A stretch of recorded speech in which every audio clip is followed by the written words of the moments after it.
What's up guys, welcome back. This is Anime Crossover. You'll be watching What If Naruto Was Married to the Goddess of Death in Marvel Part 18. Now, let's begin.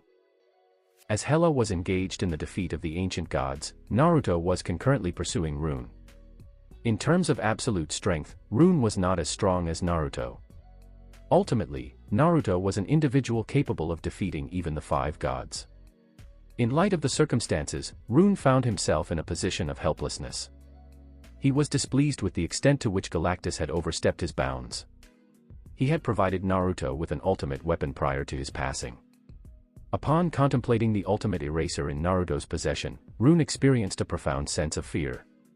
The primary observation was that Naruto's strength significantly surpassed his own. Naruto has the capability to defeat Rune initially, followed by utilizing the ultimate eraser to eliminate him. Upon this realization, Rune entirely abandoned any intention to oppose Naruto. As Rune observed Naruto standing before him, his expression shifted to one of displeasure. Nevertheless, he continued to bear the animosity within and resolved to explore the possibility of negotiation. We should not consider ourselves adversaries. Ultimately, my desire aligns with yours. I wished for the demise of the five gods as well. I sincerely appreciate your efforts. We are, in a way, partners. Is it not possible for us to coexist harmoniously? When he made this statement, Rune deliberately overlooked the reality that he had just provoked the animosity of ancient gods. Rune was aware that expressing so much was ultimately futile. Naruto's decision to release him was contingent upon his own reflections. If Naruto believed he still held value, he might consider granting him freedom. In the alternative scenario, the most favorable outcome would involve him being sealed once more. Conversely, the most adverse situation could result in his demise. He found himself unable to take action, as Naruto's strength surpassed his own. If Rune possessed the capability to overcome Naruto, he would not allow him to escape without a challenge. It is unfortunate that his strength was insufficient to overcome Naruto. The disparity in their strength was so significant that Rune was prepared to accept a subordinate role under Naruto, provided his life was spared. Ultimately, how does one weigh dignity against the value of life? He would prioritize safeguarding his life and consider strategies for future improvement. Nevertheless, Naruto would not relinquish a situation as critical as Rune. Naruto's approach to his adversaries has consistently been to eliminate them entirely. Otherwise, Naruto would not have eliminated Galactus solely due to their adversarial relationship. Furthermore, with the demise of the five gods at Naruto's hands, he found himself without any rivals in the universe. In this instance, he inherently regarded Rune with disdain. The killing Rune would solely provide him with advantages. Even someone lacking wisdom understood what to select. Consequently, Naruto disregarded the justifications and clarifications provided by Rune. He proceeded to advance directly toward Rune. He intended to apprehend him first. He intended to utilize the ultimate eraser to definitively eliminate this individual. Rune was apprehensive regarding Naruto's actions. He recognized that Naruto was resolute in his intent to eliminate him. That was the reason he had no alternative but to confront him. If he did not resist, he would face certain death at the hands of Naruto, leaving him with no opportunity for survival. However, Naruto's strength proved to be overwhelming, resulting in Rune experiencing a significant defeat upon engaging in combat with him. In facing Rune, Naruto remained silent and employed his superheat vision. The intense, searing rays advanced towards Rune, startling him. Rune was able to fully comprehend the formidable power of this superheat vision. He opted not to engage directly. Instead, he skillfully avoided. The evidence demonstrated that Rune's decision was accurate. The intense heat vision capable of scorching the very fabric of time was beyond his capacity to endure. Nonetheless, this type of attack was simply Naruto's standard approach. The true intensity of the storm had yet to manifest. Before he could even take a moment to relax after evading the intense heat vision, time around him came to a standstill. Naruto possessed the capability to manipulate the timeline, and following another evolution, this ability had significantly intensified. While he differed from eternity and was not the embodiment of time, he shared the same capacity to manipulate time as eternity did. Consequently, Naruto effectively halted the flow of time surrounding Rune, immobilizing him at that precise moment. He recognized the opportunity and promptly advanced towards Rune. Rune was acutely aware that approaching Naruto would leave him with no opportunity whatsoever. Consequently, he continued to face challenges. It must be acknowledged that Rune's strength remains quite formidable. He possessed the capability to cause the universe to collapse from the moment of his birth. Currently, the time that had frozen Rune is beginning to disintegrate due to his power. Rune possesses the capability to obliterate all that exists, including the very fabric of time and space. Rune did not need to take any action to bring about the destruction of the universe. As long as he existed in the universe, it would begin to collapse upon itself. Soon, Rune liberated himself from the constraints of time, but regrettably, Naruto had already positioned himself directly in front of him. Confronting Rune, who had recently liberated himself, Naruto delivered a decisive blow to his face with his fist. Rune swiftly blocked and simultaneously unleashed a formidable surge of energy, aiming to incapacitate Naruto. Consequently, while Naruto's punch did not make contact with Rune's head, it struck his arm instead. The formidable energy unleashed by Rune pushed Naruto back, providing him with a brief respite. Subsequently, Rune discovered that his arms were fractured as a result of being struck by Naruto's punch earlier. Numerous significant cracks were clearly visible on his arms. Conversely, while Naruto was momentarily pushed back by Rune, he incurred no losses. Rune's divine power was remarkably formidable. It has the potential to disrupt all matter and even the entirety of the universe. Nonetheless, this divine power appeared to be insufficient when confronted with Naruto. Naruto permitted the divine power to strike him, yet it failed to inflict any harm.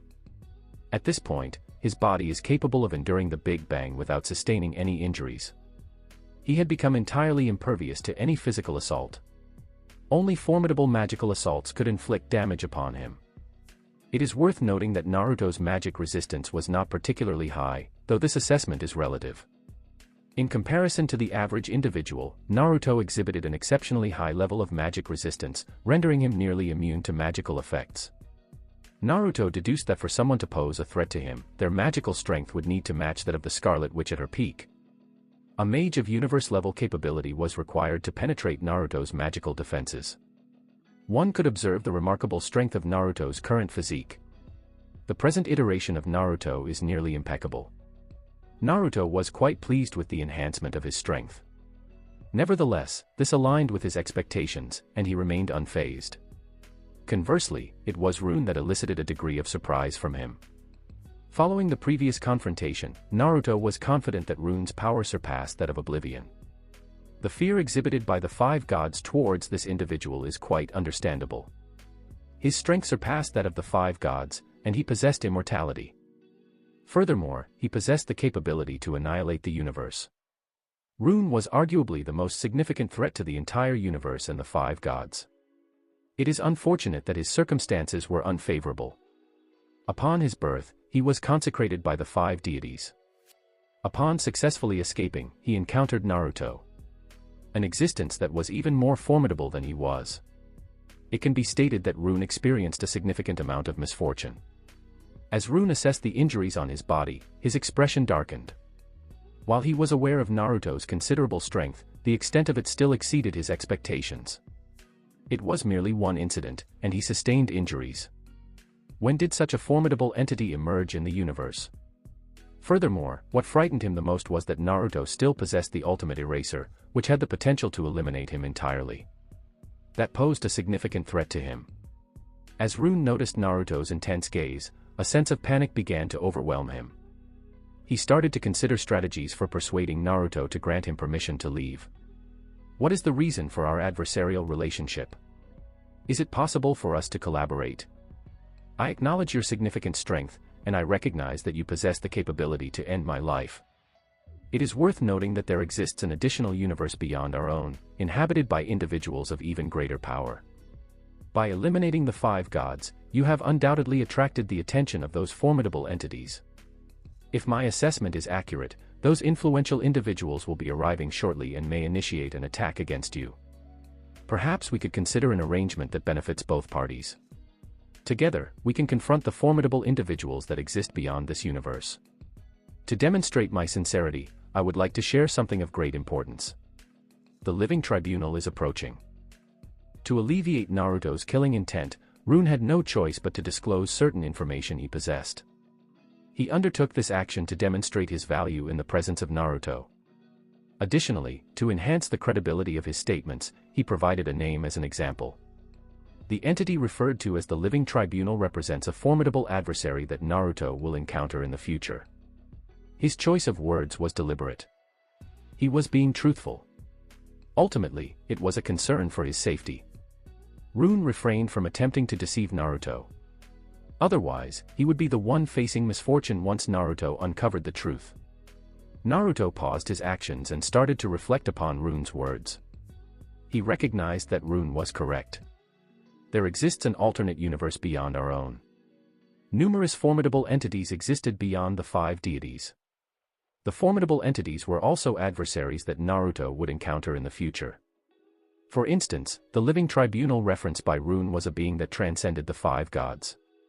The Marvel multiverse consists of numerous parallel universes, and this has already been confirmed by Naruto. The 5 deities were present in each of these parallel universes. In other terms, this universe was not the sole one to possess 5 gods. Nonetheless, the Living Tribunal presented a stark contrast. The Marvel multiverse encompasses numerous parallel universes, each featuring a multitude of deities. Nonetheless, the Living Tribunal has consistently remained the sole entity. One might envision the disparity between the 5 deities and the Living Tribunal. 3 Naruto eliminated the 5 gods, which appears to be an impressive battle record. However, should the Living Tribunal choose to do so, he could promptly eliminate half of the 5 gods across all parallel universes. Even Naruto had to recognize the significant disparity in their strength. If the Living Tribunal were to descend, Naruto would certainly be unable to halt him with his present level of strength. The primary objective of Rune was this. He sought to leverage the influence of the Living Tribunal to form an alliance with Naruto. When the moment arrived, the two would collaborate to confront the Living Tribunal. While they remained unlikely to succeed against the Living Tribunal, even with their combined efforts, the addition of more allies was certainly advantageous. Rune was confident that Naruto would accept his offer. Naruto did not consider the possibility of collaborating with Rune. It was clear that he was not trustworthy. Naruto also found it difficult to trust Rune, an individual who lacked a clear moral foundation. He understood that despite Rune's assurances of becoming his ally in the face of a formidable adversary, he would undoubtedly betray him. Furthermore, what led him to believe that he was qualified to collaborate with Naruto? Naruto regarded Rune's strength with a sense of superiority. He possessed a slight advantage over the 5 gods. What could have given him the confidence to express a desire to confront the Living Tribunal? This also caused Rune to diminish in significance within Naruto's perspective. Naruto may possess the capability to withstand the Living Tribunal by the time he has fully descended. The situation would remain unchanged even in the absence of Rune.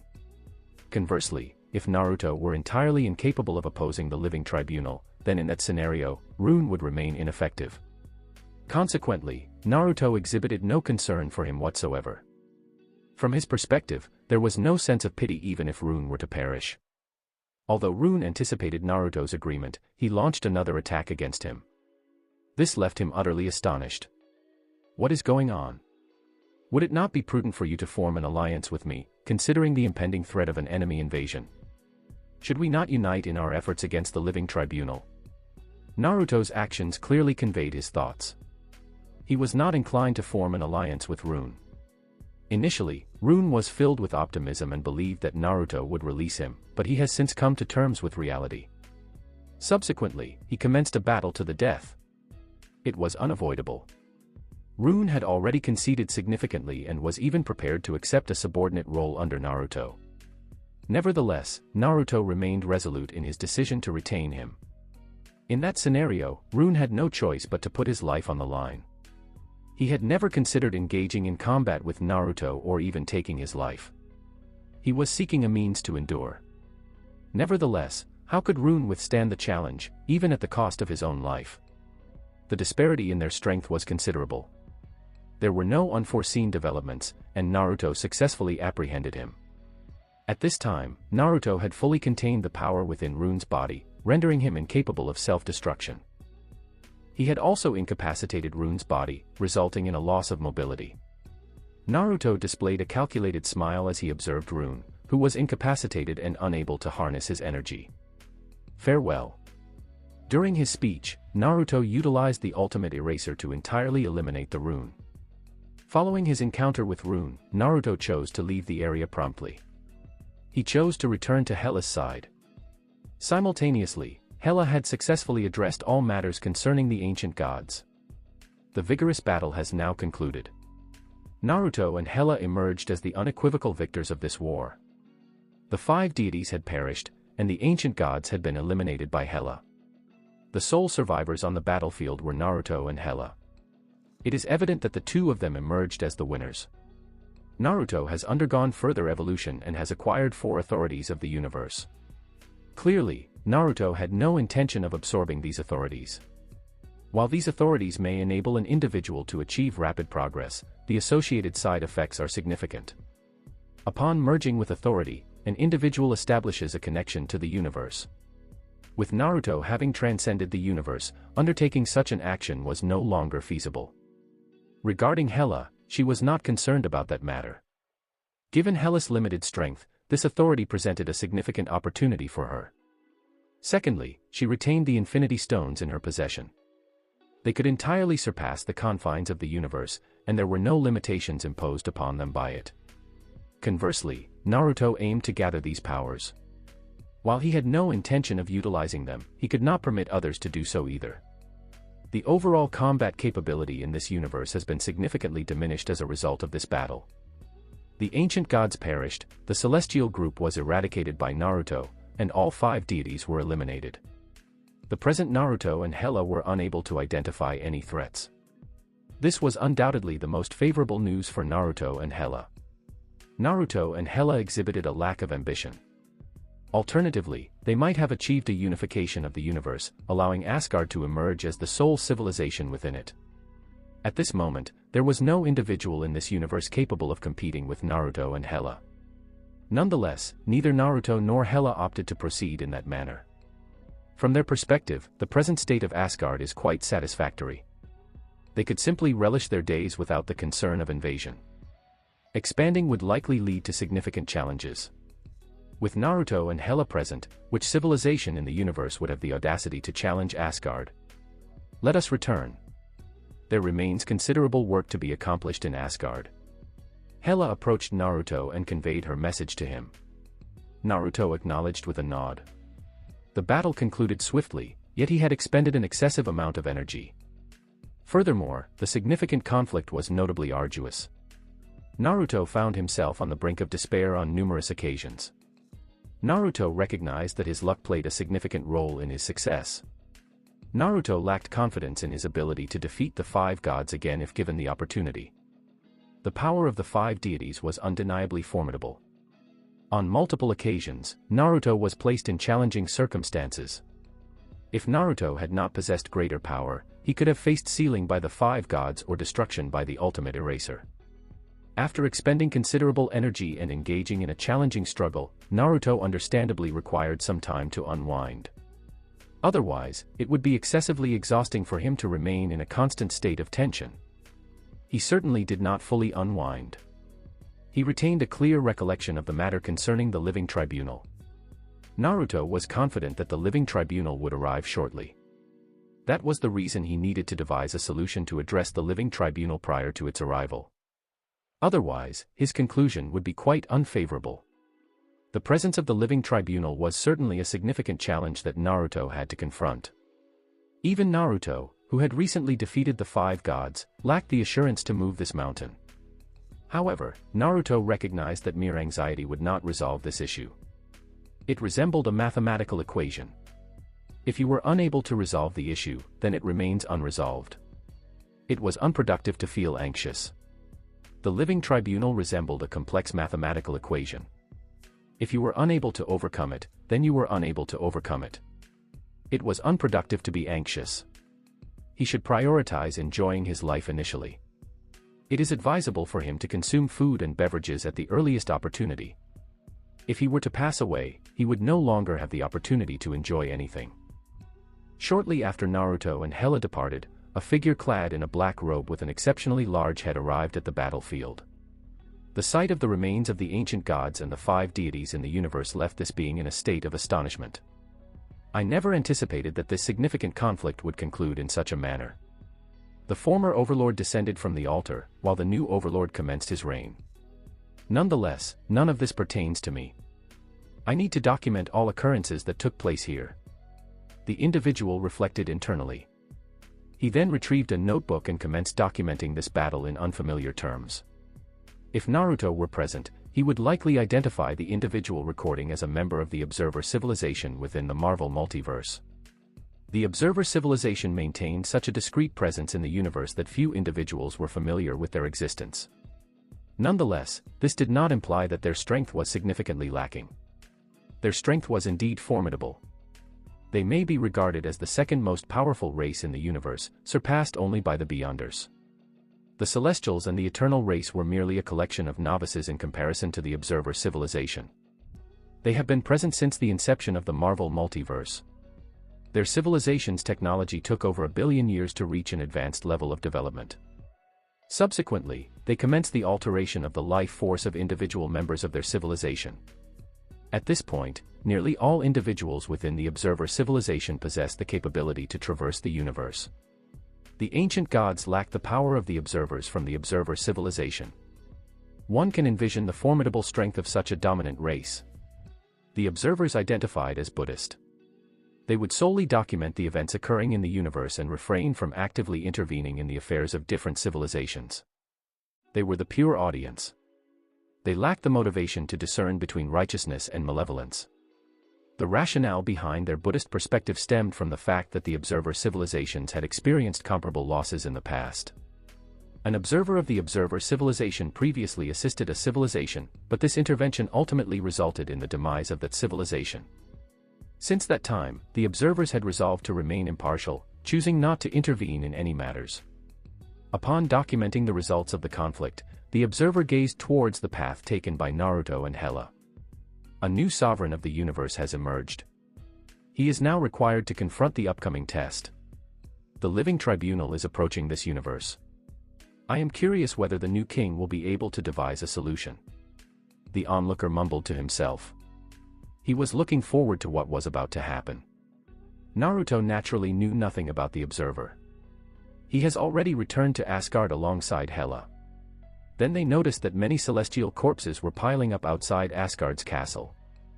Thor has murdered all of the Celestials with his storm axe. Naturally, the purpose for their visit was not favorable. They came to destroy Asgard. To be on the safe side, the 5 gods sent multiple groups of Celestials. They had dispatched several members of the Celestial gang one after the other. Of course, Thor cut those Celestials off for firewood.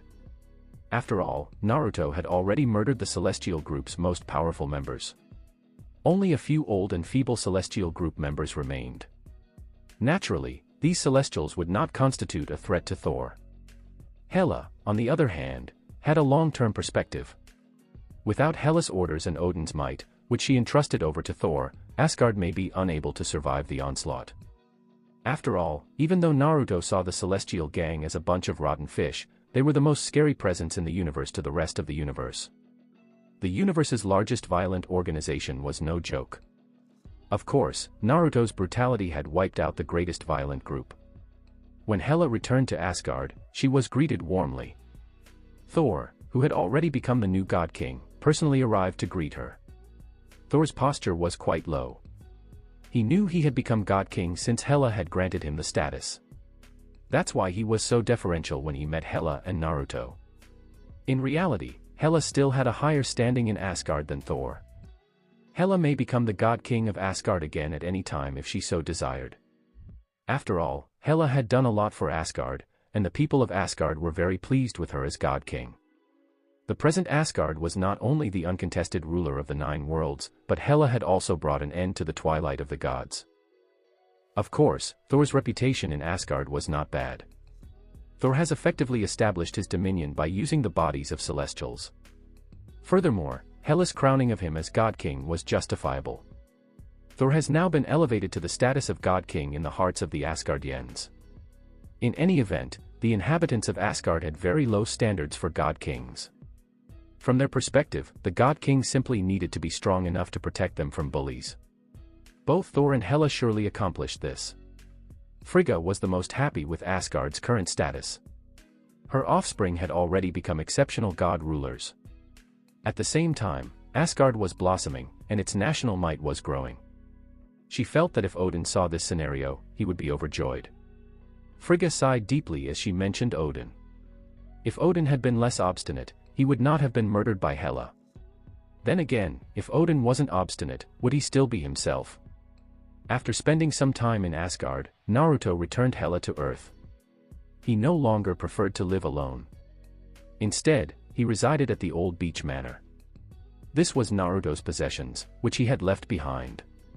Even if Naruto didn't reside here, no one would attempt to invade. In truth, the United States government and SHIELD had expressly dispatched people to protect this location all year to keep any foolish traveler from approaching the mansion. Naruto was no longer antagonistic to humanity. After a lot of experience, his mental condition had settled. Why would he still have problems with people when he could murder a powerful entity like the Five Gods? Naruto made no attempt to interfere with humanity's future progress. As long as they did not cause him any problems, he was pleased to see mankind thrive. After a night's relaxation at the beach mansion, Naruto accompanied Hela for a walk. Speaking of which, he hadn't gone shopping outdoors in a long time because he had fallen out with the humans after the previous Ultron-caused event. Naruto felt nostalgic thinking about it after so much time had gone. He drove a sports vehicle and brought Hela to New York City's busiest streets. Going shopping right now was simply something he did to relive his memories. Shopping wasn't important. The key thing was to discover the experience of shopping with Hela. Hela had no issues with this at all. She was delighted to accompany him and share such adventure. Memories were exactly like this. Two people have positive experiences that, after a few years, become fond memories. Perhaps he had been out of the public glare for too long. It was also conceivable that the human government withheld his knowledge. As a result, no one recognized him, even while he was going down the street. Even if some people believed Naruto was recognizable, they just saw him as a star who frequently appeared on television. They couldn't recall what he'd done on Earth. Naruto thought it fascinating that the novels he had authored at the beginning were still for sale. Even after more than 10 years, it appeared that his novels were in high demand. This brought a genuine smile on his face. Naruto first decided to become a writer in order to survive. At the time, Naruto was regarded as the most gifted young genius writer. Naruto felt nostalgic as he revisited the novels he had written. However, it was only a recollection. In reality, he realized he couldn't go back to being an average guy. Just as Naruto was wandering idly along the street clutching Hela's hand, disaster struck again. A little girl with a delicate and charming face approached Naruto and stared at him pitifully. "Sir, could you assist me? I'm being hunted by nasty guys, and if you don't assist me, you'll perish." This young girl begged with Naruto. Her eyes remained filled with apprehension, indicating that something had transpired. When confronted with such a gorgeous girl's appeal for assistance, Naruto couldn't help but respond. As a result, he softly said, "Go away. If there is an issue, contact the police. Do not bother me." Naruto's attitude was ruthless. He was not a pervert. He couldn't help her simply because she looked wonderful. Furthermore, Naruto was not particularly sympathetic. He had already devastated several planets. Will he still feel empathy for a little girl? Additionally, Naruto was in a nice mood. He clasped hands with Hela to enjoy the beauty of the world. Suddenly, the situation changed, and he did not immediately murder this young girl. It was already commendable that he did not lose his anger. Daisy Johnson was the name of the girl who abruptly disturbed Naruto and Hela. She was now a hacker with the Rising Tide group, and she used hacking to hunt for her origins. In the future, she would become the Shockwave Girl, taking over for Nick Fury as SHIELD's new director. At the same time, she was an inhuman with the capacity to generate shockwaves. At her height, her shockwaves were powerful enough to fracture the earth. However, none of this was related to Naruto. What bothered him was that this girl appeared to rely on him. Naruto's attitude was evident. Daisy Johnson understood that he did not wish to interfere with her affairs. In actuality, Naruto was too indolent to bother about such little stuff. The present guy merely wanted to silently reflect on his journey in this planet. Naruto's terrifying nemesis, the Living Tribunal, would arrive soon, and he had no time to waste. He didn't want to squander his little free time on her. "Sir, please save me. There are dangerous men hunting me. If they catch me, I'll die," Daisy Johnson asked Naruto pitifully. With her palms pushed together and her sorrowful face, anyone could have felt sorry for her. Naruto's lack of naivety prevented him from feeling too sympathetic. Naruto saw no distinction between current humans and superheroes. He was an entity that had destroyed the 5 gods, so how could he be concerned with such a little conflict? "If there's an issue, contact the cops. Why do you rely on me? I'm saying it one final time. Don't disturb me." Naruto gave Daisy an indifferent warning before taking Hella's hand and leaving. He didn't want his free time to get drawn into some unknown conflict. Daisy Johnson could only clench her teeth and follow them after saw Naruto ignoring her. Naruto and Hella, in her opinion, were far from average. They should be huge shots. At the very least, she could assure her own safety by following them. It's unlikely that this would pose problems for Naruto and Hella. Daisy didn't want to involve Naruto or Hella, but she had no option. She had been looking for her origins, but according to the evidence, she had accidentally discovered an extraterrestrial race hiding on Earth. Originally, she intended to alert the police about the existence of the Inhuman, but in order to protect their secret, the Inhuman race initiated a quest for her. She fled to the street and encountered Naruto. If any other tourist or superhero observed an innocent female being pursued, they could help. They may even form a relationship as a result of this. Unfortunately, Naruto showed no pity.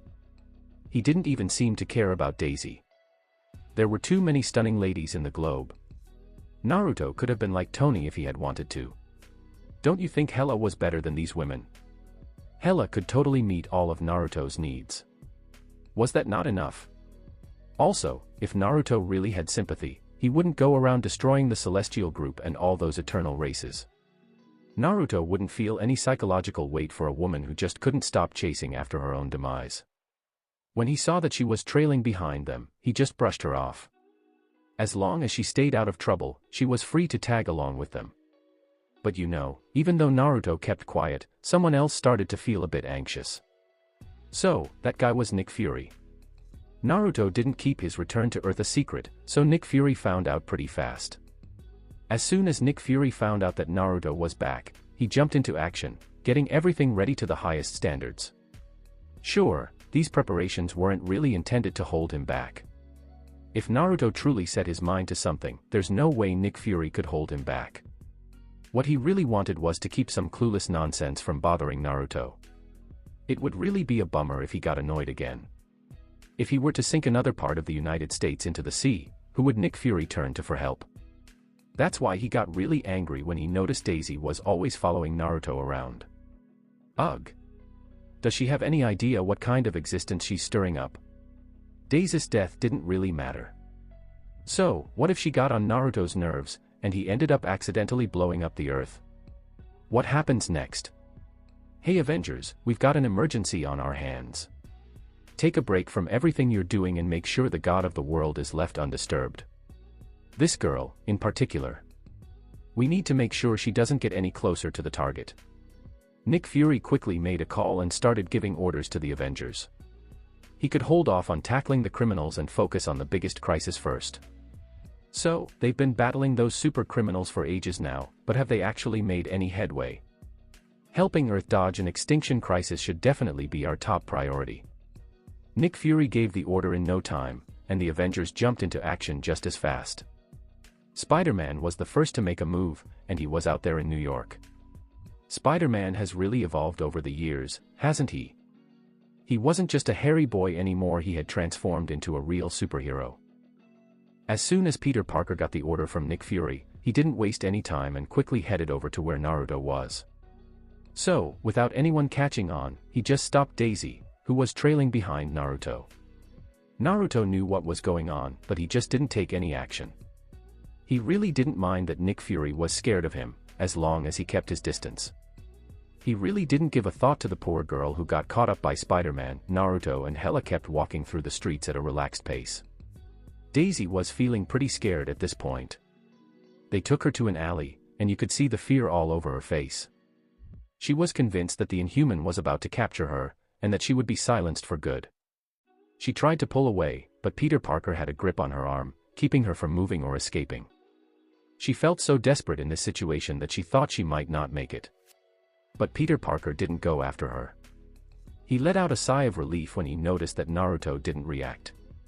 Most people had no idea just how powerful Naruto really was. But they still recognized Spider-Man, right? Even though years have gone by since the war, everyone who took part still remembers it like it was yesterday. Earth really felt fragile and vulnerable when Thanos' army came knocking. Spider-Man was in that war too, but he really struggled against Ebony Maw, not to mention Thanos. He got really hurt by Ebony Maw and couldn't fight anymore. Eventually, Asgard's army came to his rescue. During that time, Spider-Man got to see Naruto's strength firsthand because of the war. He took down Thanos without breaking a sweat and really made an impact on him. With the earlier conflict between Naruto and humans, he ended up being Spider-Man's biggest opponent. But, Spider-Man also realized that his goal was a bit out there. He saw Naruto as his rival, but maybe Naruto didn't even think about him at all. As Spider-Man was lost in his thoughts, Daisy was busy trying to make her get away. But since she hadn't tapped into her abilities yet, she really couldn't hold her own against Spider-Man. Her struggle, in fact, helped bring Spider-Man back to his senses.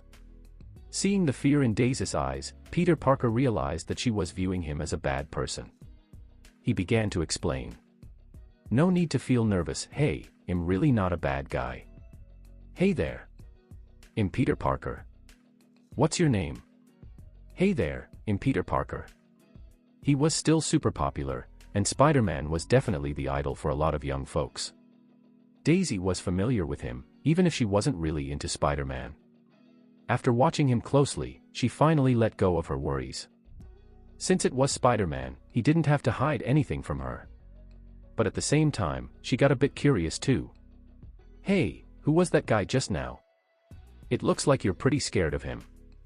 Daisy was asking Peter Parker. She thought Peter Parker's vibe towards Naruto was kind of strange. It felt like a mouse running into a cat, or like prey coming face to face with its natural enemy. It felt just like a regular person catching a glimpse of a deity.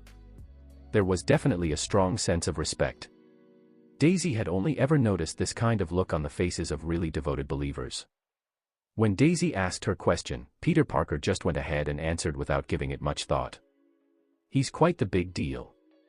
A really, really big deal. I'm really scared of him. It's not just me, honestly, there's no one on this planet who's not a little scared of him. You probably know his name, right? He used to be quite the celebrity, Peter Parker told her that this wasn't a secret. Actually, besides Peter, quite a few people on Earth were aware of Naruto's identity. It's just that Naruto hadn't been around on Earth for such a long time that a lot of people had forgotten what he even looked like. Sure, everyone was aware of what Naruto had done. Daisy nodded, looking like she got it. She kind of remembered seeing Naruto somewhere, but it slipped her mind that she had actually seen him. Across the street, a few folks had already spotted Naruto. But, it seemed like no one was brave enough to walk up and chat with Naruto. Instead, they all stayed hidden at a distance. They realized that Naruto was a pretty ruthless guy. Who would want to talk to someone like him with such a short fuse? People who recognized Naruto stared at him with a mix of awe and curiosity. Naruto saw what was happening on the street and frowned. But he didn't really say much. He just wasn't really feeling up to shopping anymore. Naruto took Hella's hand and headed back to the sports car, planning to make their way to the manor. Just as Naruto was about to drive away, a scary attack suddenly came at his car. A rocket with a trailing flame zoomed toward Naruto's sports car. Of course, a small attack like that wouldn't really scare him, but it definitely made Naruto's expression turn completely serious. Honestly, even Naruto would totally get mad if someone just attacked him out of the blue.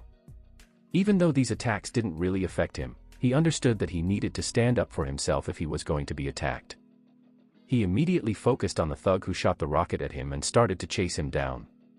So, about the rocket, Hella had already teleported it away. She wasn't sure about the exact spot where it would blow up. She hopped out of the sports car and trailed after Naruto. Right now, with Naruto and Hella's strength, they really have no rivals in the entire universe. Catching up with the thug was super easy. Before long, Naruto tracked down the person who shot the rocket at him. There was this young white guy with a beard. Naruto was really surprised to find out that this guy had a special power in him. This power was really weak and just couldn't pose any threat to him. "Hey there. Can you tell me who you are and who sent you?" Naruto stepped in front of the thug and casually asked him. His tone had a chilling edge to it. It was obvious he wasn't about to let this thug slip away. The white man was surprised when he noticed Naruto's sudden appearance. But he soon settled down. "So, you're a mutant, huh? If you know what's best for you, you should probably get out of here, or else you're in for it." A guy who got blocked by Naruto started talking to him really aggressively. Naruto frowned and glanced at the guy standing in front of him. "Looks like you're not really planning to cooperate anymore. Well, then just go to hell," Naruto said without holding back. At that moment, he felt black magic energy swirling in his hand. The soul-searching technique he picked up from the Book of Black Magic was really going to shine at this moment. Before long, with the man's miserable screams echoing around, Naruto finally pieced together what was really going on. Oh man, this was such an unnecessary mess. So, there was this guy who shot a rocket at Naruto, and it turns out he was an Inhuman who had been after Daisy. After catching the chat between Naruto and Daisy, he got the wrong idea and thought they were in the same group. Worried that Daisy might have spilled the organization's secrets to Naruto, he planned to take him out for good. Sadly, he wasn't having the best luck. It wasn't only him, the whole Inhuman race seemed to have a streak of bad luck. If Naruto truly got angry, he wouldn't just end his life. "Sure thing. So, Inhumans, huh?" Naruto said in a chilly tone. He definitely wasn't planning on letting this matter just wrap up like that. The Inhumans are definitely going to have to face the consequences, no matter what happens. The leader of the Inhumans never thought that the clever moves made by his team would end up leading to such a big mess for everyone involved. But really, who can we point fingers at for this? So, was it really just that the Inhumans were a bit too arrogant in the end? They didn't really understand the whole situation, but they just went ahead and decided to kill to keep their secret safe. A powerful organization like that could never really be innocent. Naruto found out where the Inhumans were gathering by tapping into that Inhuman's memory. So, he just went straight to them without any second thoughts. So, over on the Inhumans side, Black Bolt, their leader, was just hanging tight, waiting to hear back from his team. Don't you think Hella was better than these women? Hella could totally meet all of Naruto's needs. Was that not enough? Also, if Naruto really had sympathy, he wouldn't go around destroying the Celestial Group and all those eternal races.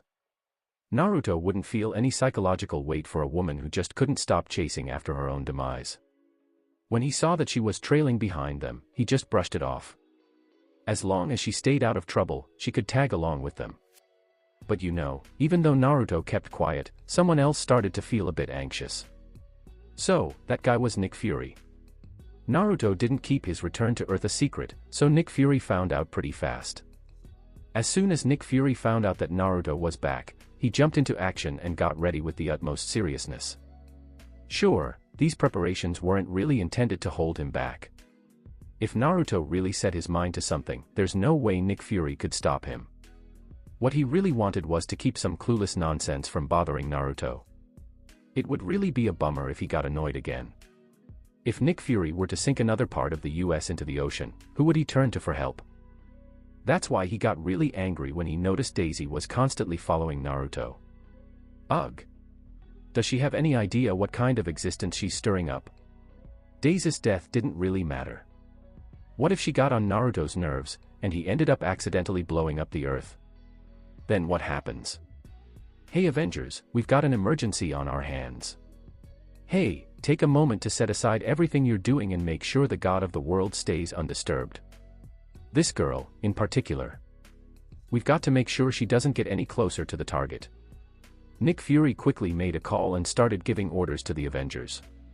He could hold off on tackling the criminals and focus on the biggest crisis first. So, they've been battling those super criminals for ages now, but I can't help but wonder, have they actually made any headway? Helping Earth steer clear of an extinction crisis should definitely be our top priority.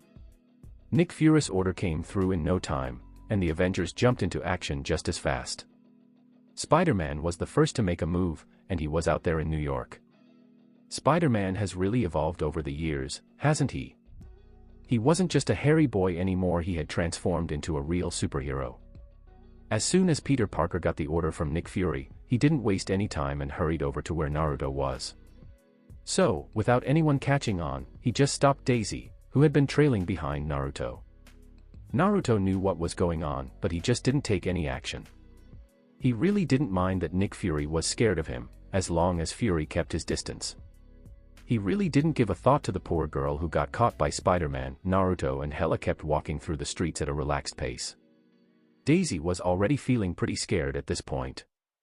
They took her to an alley, and you could see the fear all over her face.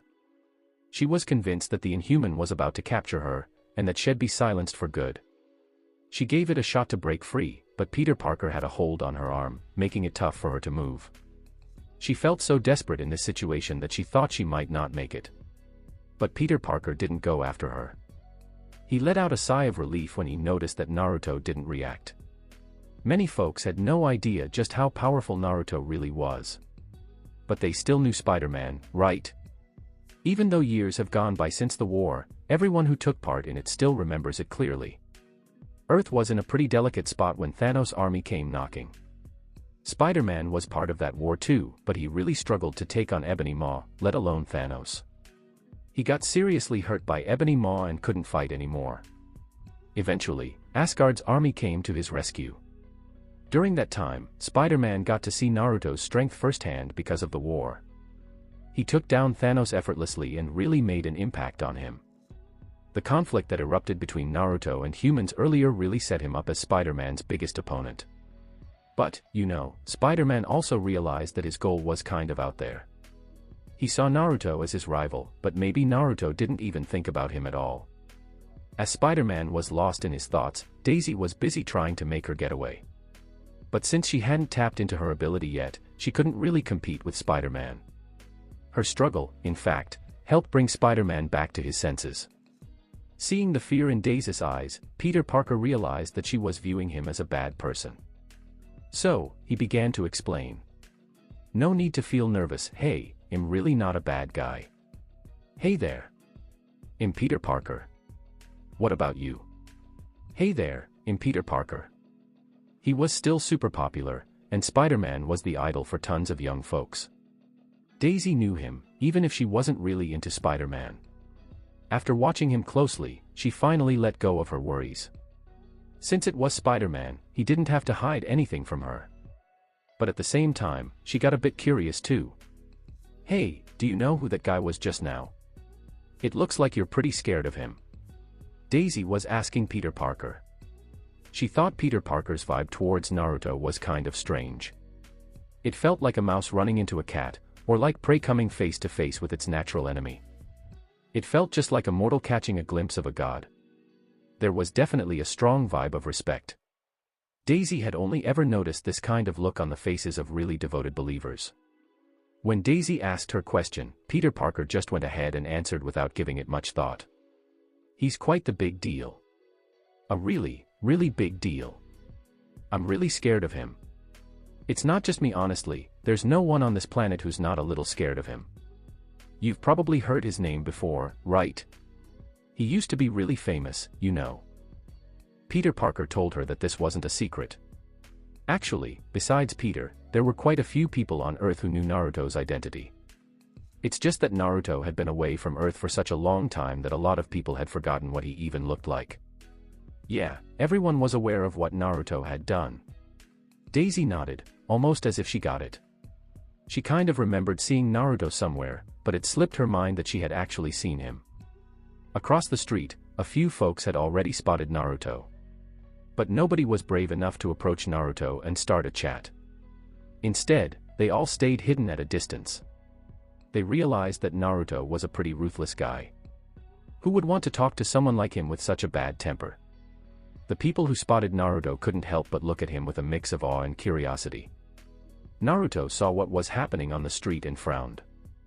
but he didn't really say much. He just wasn't really feeling up to shopping anymore.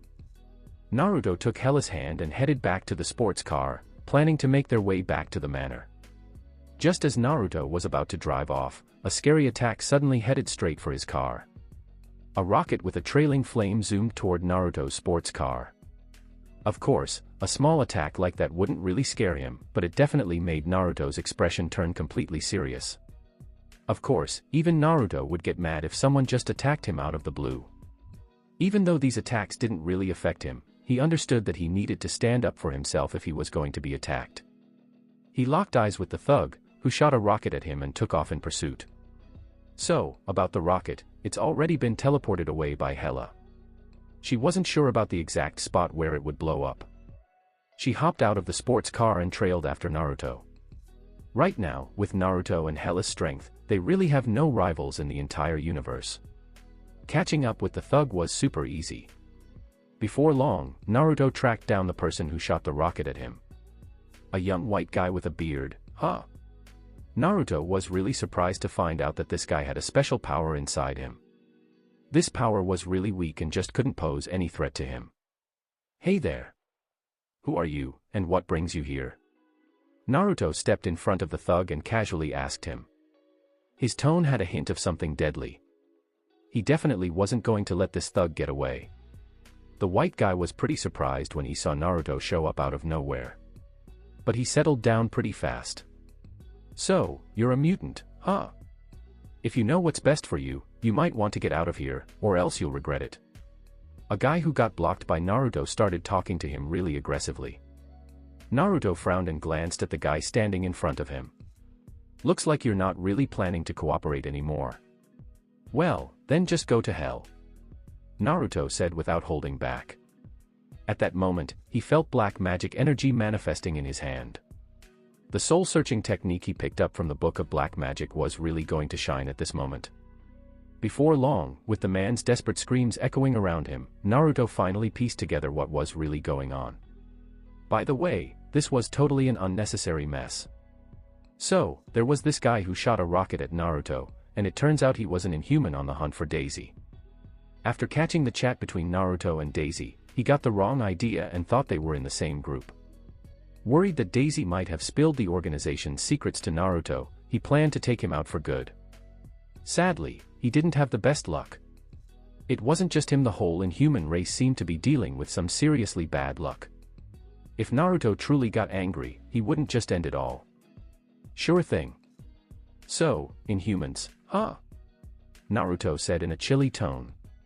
He definitely wasn't planning on letting this matter just wrap up like that. The Inhumans are definitely going to have to face the consequences, no matter what happens. The leader of the Inhumans never thought that what he believed were clever moves by his team would end up creating such a mess for them all. But really, who can we blame for this? So, in the end, wasn't it all about the Inhumans being a bit too arrogant?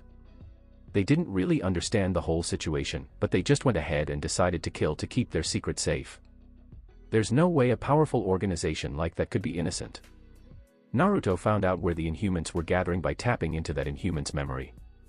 So, he just went straight to them without any second thoughts. So, while all this was going on, Black Bolt, the leader of the Inhumans, was just hanging around, waiting to hear back from his team. Ugh, where is Jonathan? He should have been back by now. Black Bolt felt a bit uneasy as he thought. So, there was this guy named Jonathan, and unfortunately, he met his end at the hands of Naruto. With that in mind, Black Bolt felt a bit annoyed. He led the Inhumans and brought them down from the moon to Earth a few years back. He really didn't have any other option. So, in that battle, Thanos totally wiped out the whole moon. Even though Hela used the Time Stone to put a stop to it, Black Bolt and the Inhumans were still pretty scared. After that battle, the Inhumans decided to change things up and moved from the moon to Earth. They were doing a pretty good job of hiding. Even Sword and Shield couldn't find any traces of them. But seriously, who would have guessed that a human girl actually stumbled upon the signs of their existence not too long ago? To keep a low profile and avoid being seen as an outsider, Black Bolt had no choice but to give the order to find and eliminate that girl.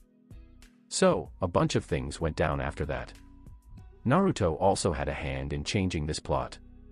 That kind of thing never happened in the original plot. Actually, the relationship between Black Bolt and the human government was quite positive in the original plot. Medusa, the wife of Black Bolt, even teamed up with the Fantastic Four and became a superhero. But, you know, the plot took a turn because of Naruto. The storm that Ultron stirred up really laid bare what the military was after. The military has always handled the strange situations with a strong hand. They'd only think about easing their relationship when they truly couldn't outdo them. Honestly, they wouldn't even think about provoking them. Black Bolt clearly thought about this. He was pretty sure that if his race was revealed to humans, it wouldn't lead to any friendly chats. Instead, they'd probably end up getting captured and sent off to some military lab for testing. That's why Black Bolt always kept his race a secret. Even if people sometimes found their tracks, they would still quietly get rid of them. This time was just like the others. So, the chasers were sent out, but he still hadn't heard anything from them. He felt a bit uneasy about this. It looked like he figured out that something was up with Jonathan. This wasn't even the worst part. The toughest part was that if anything really happened to Jonathan, it would mean that the Inhumans couldn't stay hidden from humans anymore. Back then, they could even turn into foes of the humans. Even though the Inhumans had some pretty powerful abilities, humans definitely held their own too. Regular aliens could only hang out in the military lab unless they were as tough as Naruto. Even the mighty Captain Marvel has been asked by the military to donate blood a few times. What can Black Bolt do? Just hang on a bit longer. If Jonathan doesn't reach out in 5 minutes, well, head out. This place just doesn't feel safe anymore. We need to look for some other spots to meet up. Well, if Jonathan's still out there, I'm sure he'll track us down. Medusa, Black Bolt's wife, stepped up and shared with him. Black Bolt gave a nod. That was definitely true. He thought Jonathan wouldn't betray their race, but what if? To be on the safe side, it made more sense for them to head out first. They should just hang tight and stay out of sight until things get sorted out. Thinking about this, Black Bolt turned around and decided to let the clan members know it was time to leave. But just as he turned around, there was Naruto, popping up right in front of him out of nowhere. When Naruto suddenly showed up, it definitely threw the Inhumans into a bit of a panic. Several members of the Inhumans were all set to unleash their superpowers and take Naruto down for good. Black Bolt was getting ready for his own strike, and he was set on launching a fierce attack on Naruto whenever the moment was right. But once he realized who Naruto was, he totally freaked out. Right now, all those thoughts of resistance that just popped up have totally disappeared. Hey, hold on right there. Hey, hold on. No need to attack. Black Bolt quickly gave the order. He was worried that if someone didn't recognize Naruto and decided to attack him, it would be game over. Black Bolt totally knew who Naruto was. He really knew him well.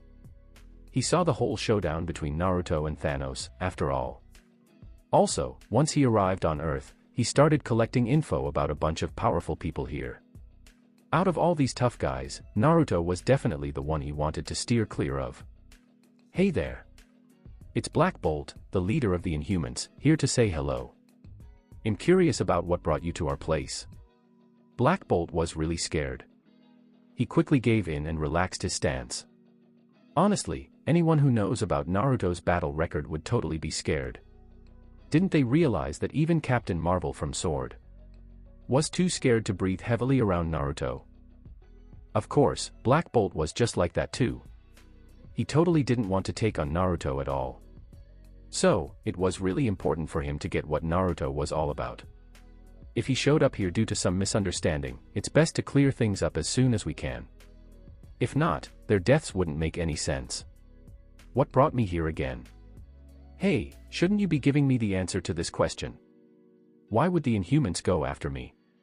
Hey Black Bolt, could you explain that to me? Naruto glanced at Black Bolt, noticing how his face was becoming increasingly unattractive, and said in a cold tone. If Black Bolt couldn't provide a good answer, he was totally okay with the idea of the Inhumans vanishing from the planet. So, why didn't he just go ahead and take action to get rid of the Inhumans? Even though Naruto could be pretty ruthless, he still held onto his principles. He had only taken out those beings who were his enemies. That's why he was so ruthless.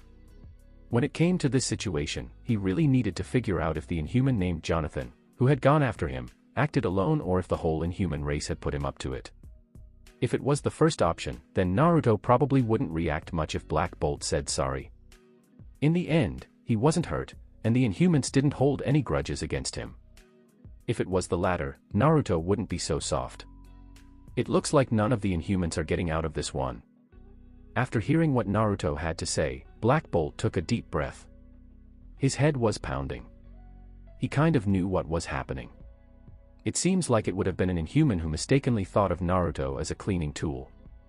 So, he went after the opponent without thinking and ended up bringing them here. After giving it some serious thought, Black Bolt just went ahead and knelt down in front of Naruto.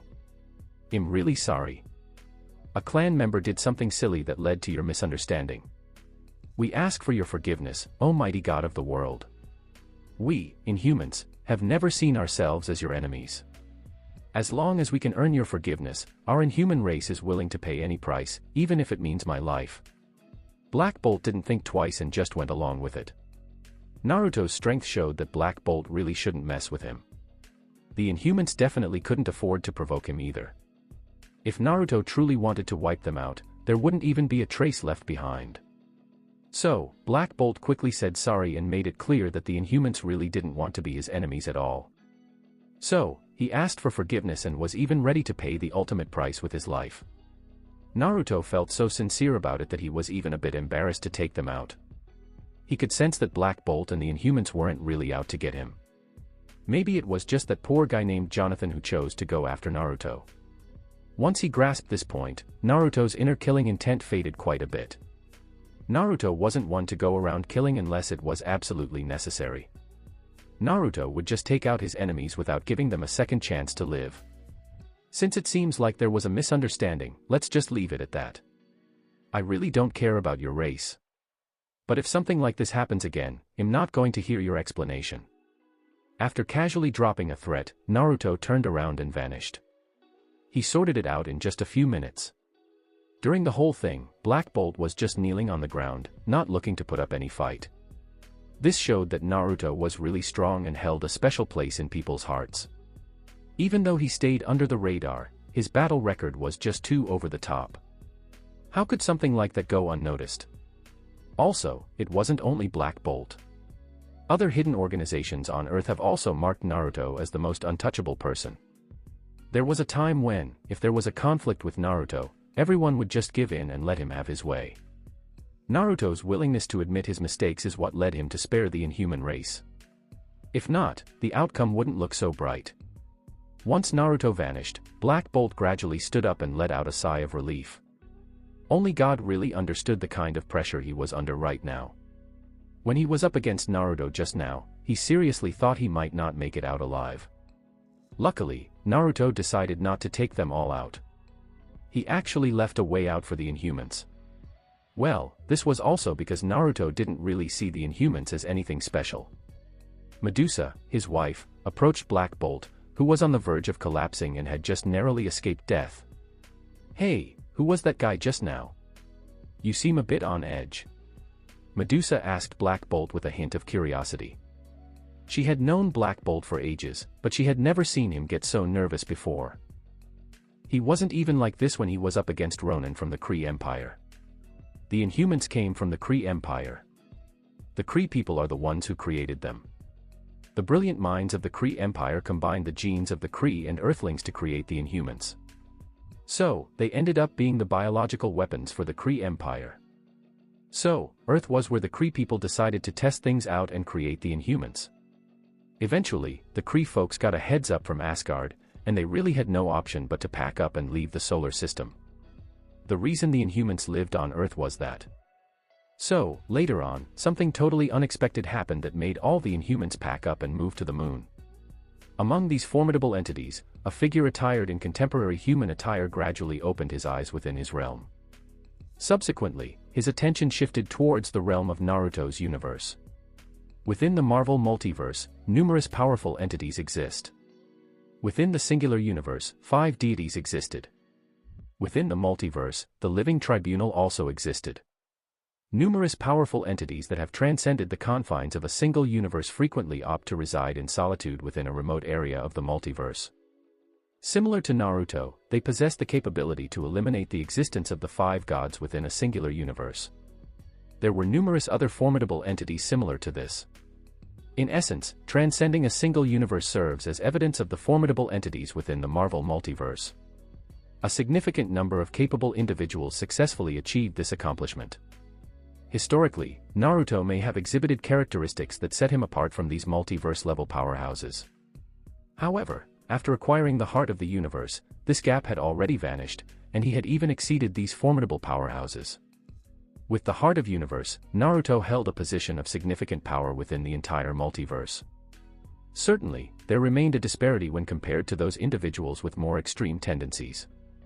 For instance, one above all, Beyonders, and Disciple, among others.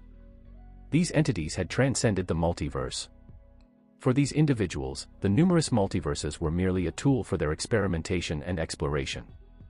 However, an existence at that level was improbable to show any interest in him. Naruto believed he possessed nothing that would capture the interest of those influential figures. Consequently, his present mindset remained quite positive. The previous haze has dissipated. Unbeknownst to Naruto, he had already established a flag discreetly. A being that had surpassed the confines of the universe had already focused its attention on him. The individual who observed Naruto was referred to as the Beyonder. The Beyonder was meticulously observing Naruto's every action. He observed Naruto in his hand, and a sharp interest gleamed in his eyes. Beyonder transcended the multiverse and witnessed innumerable phenomena. Very few entities or individuals, such as Naruto, could capture the Beyonder's attention to such a significant degree. He inquired about the factors that contributed to Naruto's development over the past 12 years. What is the origin of the heart of the universe that manifested in Naruto's hands? He was eager to know the answer to this question, but he chose to exercise patience. He aimed to observe Naruto to the fullest extent. He meticulously observed his daily routine and related activities. It was not feasible for Naruto to be aware of the Beyonder's surveillance.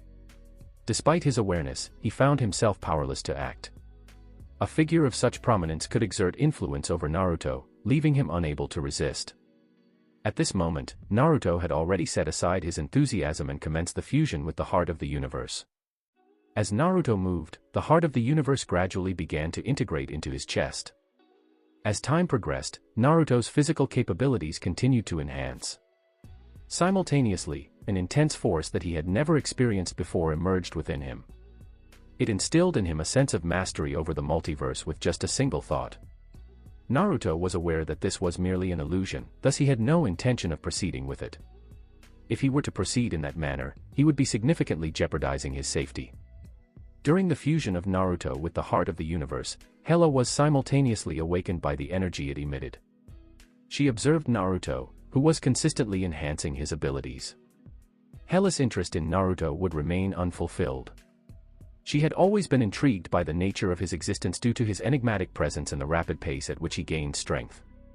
Nonetheless, as Naruto chose not to disclose the information, she would refrain from inquiring as well. It was strictly prohibited to intrude upon one another's secrets, regardless of their romantic relationship. Furthermore, she understood that if Naruto was inclined to share, he would naturally take the initiative to do so. If he chose not to inform her, it was undoubtedly in her best interest. At this juncture, Hela was entirely confident. Her confidence in him was unequivocal. During Naruto's fusion with the heart of the universe, Hela actively engaged in the situation rather than remaining passive. Instead, she established a distance for him due to the intensity of the energy he emitted, which was quite unsettling. It would not only draw the attention of others, but it also posed significant risks to the Earth. Furthermore, even a minuscule amount of energy emitted by the heart of the universe has the potential to lead to the collapse of the entire universe. The heart of the universe possessed immense power, rendering it almost invulnerable. Hela's actions were certainly justified. Otherwise, the entire universe could have faced a significant collapse. Nonetheless, despite Hela's prompt reaction, some energy was still noted. In the SHIELD headquarters building, Nick Fury stood with a sense of unease, observing the unfolding scene before him. Recently, the satellite of Sword has detected a significant energy fluctuation emanating from Earth. The origin of this energy fluctuation was Naruto's seaside manner. As Nick Fury observed Naruto's manner on the screen, he felt a bead of sweat form on his forehead. His complexion became noticeably pale. It was evident that he was quite anxious. What actions is the god of the world undertaking? He generated a significant disturbance. Was it unintentional, or was he providing us with a caution regarding our prior actions? Nick Fury contemplated this question internally. Despite Nick Fury's extensive contemplation, he found it difficult to conceive of Naruto merging with the heart of the universe. The reason for this was the significant disparity between the two sides. Humans lacked the capacity to comprehend the divine, and this was true for Nick Fury. His knowledge vastly differed from Naruto's, making it impossible for him to ascertain Naruto's thoughts. He was not qualified to observe Naruto's thoughts. Nonetheless, even in the absence of Nick Fury's qualifications, Captain Marvel's status as a god positioned her as exceptionally qualified in comparison to mortals. Had it not been for Naruto's presence, she might have been the one to attain the title of God of the World. Upon receiving the news, Captain Marvel promptly joined Nick Fury. Observing the unexpected surge of immense energy on the screen, Captain Marvel's expression turned serious. While she possessed significant strength, it was not on par with Naruto's capabilities. She recognized this and acknowledged that Earth was insufficient for him. It appears that the god of the world may be gaining strength. A strong individual at this level would only struggle to perfectly control their own strength as they become more powerful, resulting in an overflow of energy. It is certainly possible that this serves as a cautionary message for us. It is possible that our prior actions caused him to feel angered. Captain Marvel assessed the situation and accurately deduced the answer. Nick Fury fell silent upon hearing these words. Naruto's strength was already considerable, yet he continued to enhance his abilities. What an impressive entity! The duration of time that elapsed before Naruto fully fused with the heart of the universe remains uncertain. At this moment, the heart of the universe had fully integrated with Naruto's body. Having thoroughly familiarized himself with the power within his body, he gradually exhaled a sigh of relief. I now possess the confidence to navigate this world with assurance. Naruto sensed the strength within him and reflected internally. Despite having defeated the 5 gods previously, he continued to perceive himself as weak. He consistently experienced a profound sense of urgency. Having secured the heart of the universe, he was finally able to enjoy a well-deserved period of relaxation. Undoubtedly, this was due to Naruto's unawareness of having already been marked by the Beyonder. If he had been aware of this, he would not have been so comfortable. Upon becoming acquainted with the power within his body, he discovered that he was now situated in an empty space. This resulted in an immediate startled response from him.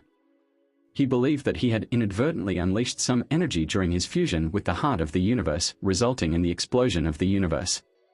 After careful consideration, Naruto discerned that it was merely an empty space, rather than the universe itself. He inferred that this should be attributed to Hela. It is likely that she was responsible for transferring him to this location. Naruto departed the vacant area promptly, guided by a singular thought, and made his way back to the manor on Earth. At this moment, Hela had completed the preparation of breakfast and was awaiting his return. Following Naruto's dedicated instruction and extensive experimentation as a test subject who sampled Hela's culinary creations, her cooking has transformed and is no longer characterized by darkness.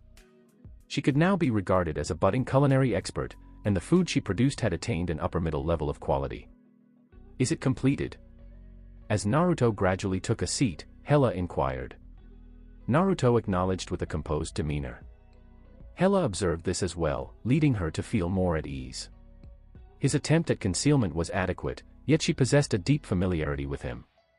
She recognized all of Naruto's concealed concerns. While Hela was unaware of the reasons behind Naruto's concern, she inferred that he had encountered an adversary that posed a significant challenge. With his complete relaxation, it indicated that he likely possessed the confidence to confront that opponent. It is important to note that Hela had a significant level of familiarity with Naruto. She was able to infer Naruto's thoughts through educated speculation.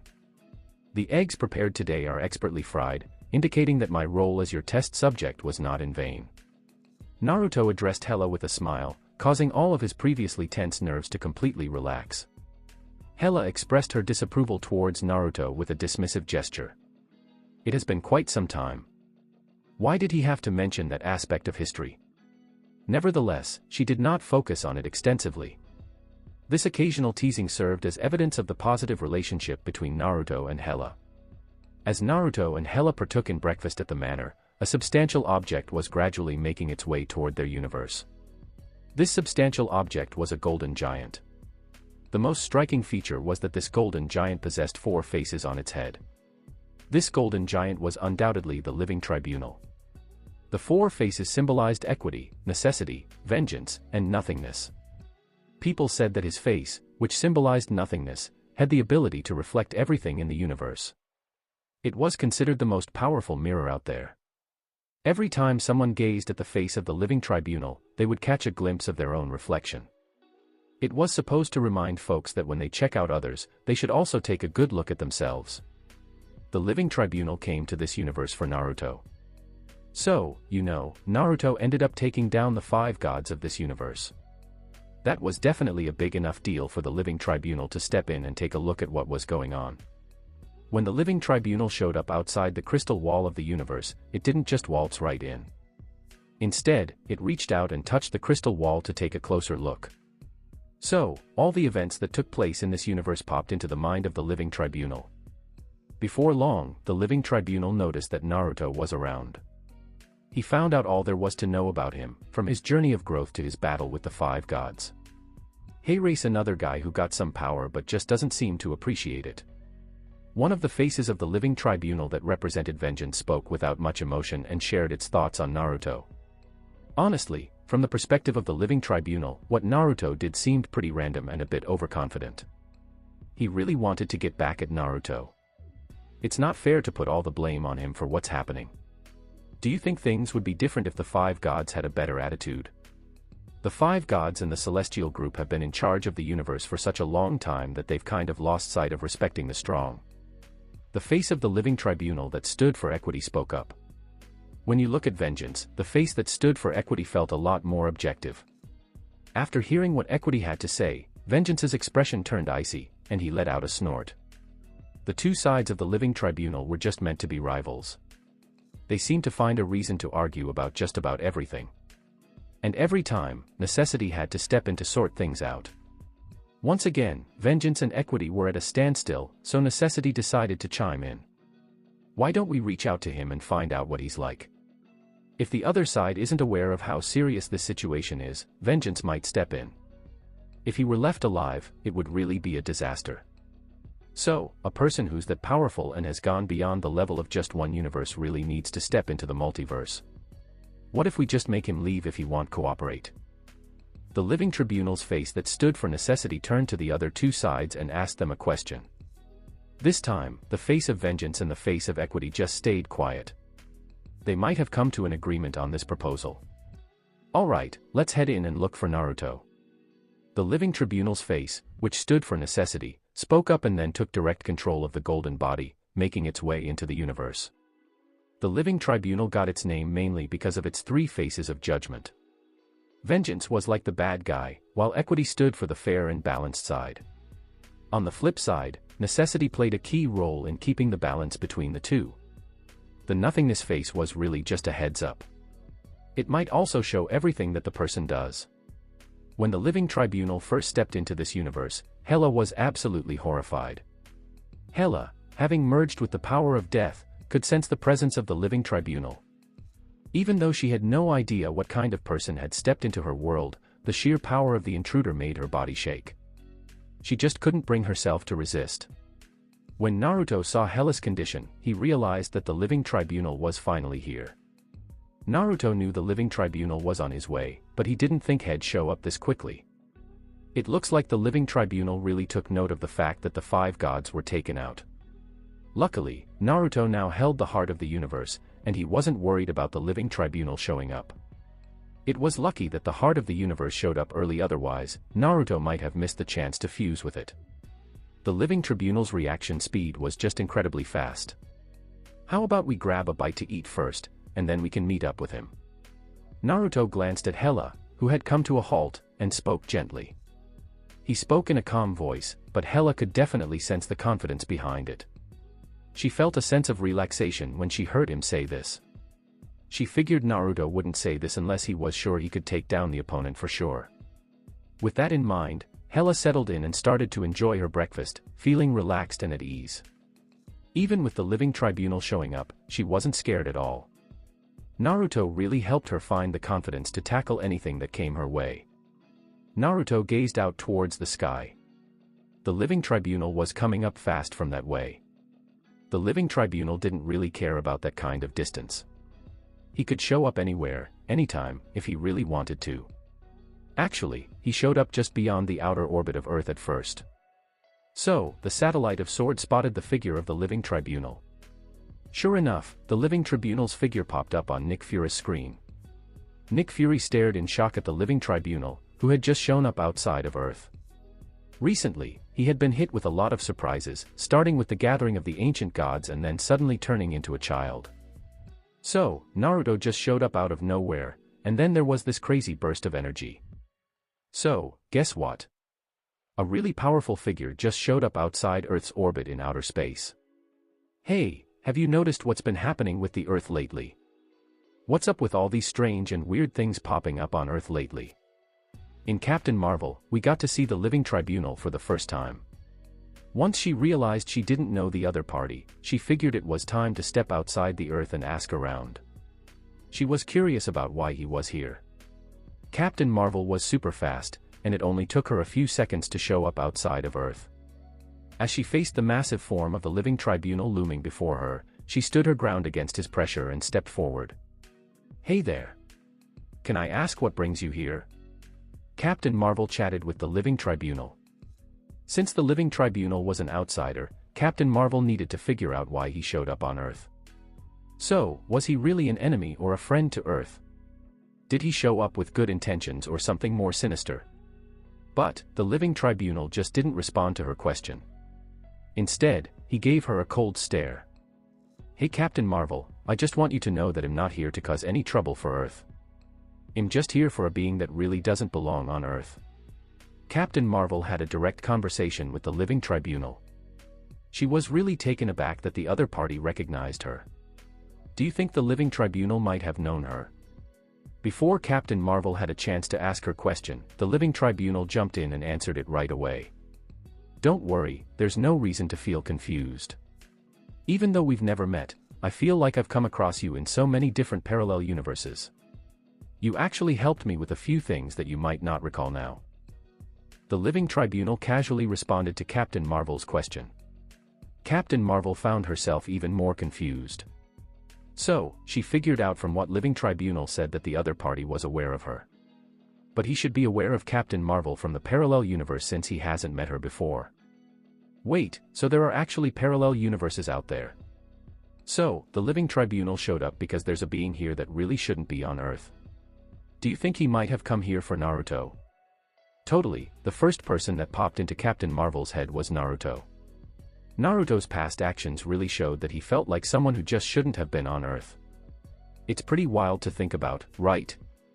How can such a tiny Earth create someone as powerful as the god of the world? So, once she figured out what the living tribunal was all about, she relaxed a bit. As long as he wasn't going to hurt the planet, it was all good. Captain Marvel and Naruto didn't really know each other well, but she brought it up out of some past fondness. What are you planning to do with the being that's not supposed to be on Earth? Should we take him down or have a chat with him? So, what did he actually do? Why does someone like you, who can hop between parallel universes, know about him? The living tribunal didn't shy away from this question. He went ahead and answered it in full detail. What I do really depends on how the other person is feeling. If I have to, I'll take him down. So, what he did was take out the 5 gods who are in charge of the universe, which is why I had to step in.